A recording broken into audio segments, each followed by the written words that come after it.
10-year-old son Craig to Washington, D.C. for the younger Zerker's first look at the nation's capital. And we can go along for this special week in Washington on a one-tank trip.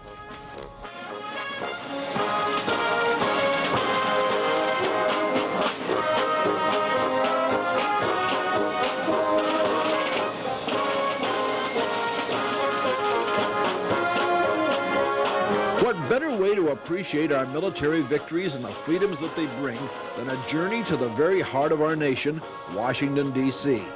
And what better eyes to see our capital through than those of a child. My 10-year-old son Craig has really been excited about his first trip here, so much so that I decided to jumpstart his adventure into history with a stop along the way in Pennsylvania. This is the city of monuments, Gettysburg, Pennsylvania.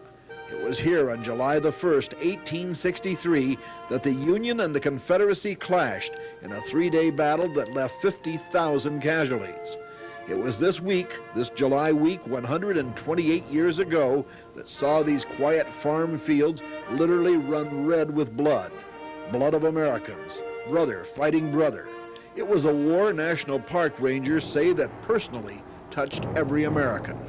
When you look at the population of the United States in 1863 and the percentage of young men that were serving in both armies, and look at the total casualties, almost every family either had a family member or a dear friend that ended up a casualty of the Civil War. And that perhaps explains nearly a century and a half later, America's continuing fascination with the Gettysburg battle. 1,300 monuments and memorials have been erected in woods, fields, and yards of this community over the past century. Craig was impressed by all the cannon and statues and set out to do some videotaping and called my attention to several unusual memorials, like this wigwam left behind by a New York regiment, and these realistic carvings of soldiers in the act of battle.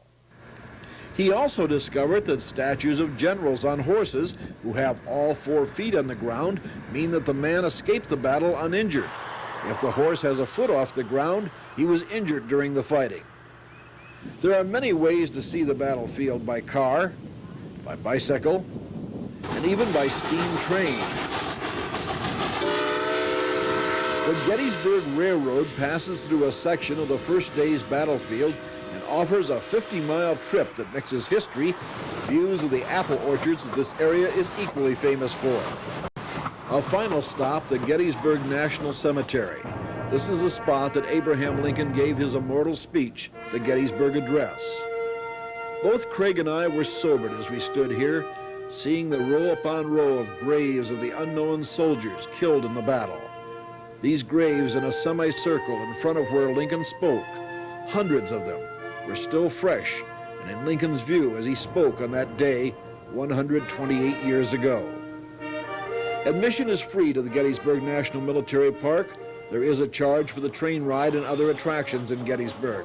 The town is about a 5-hour drive from Cleveland. In our next report, we reach Washington, D.C. and start to see the sights. We hope you'll join us on this special one-tank trip to our nation's capital.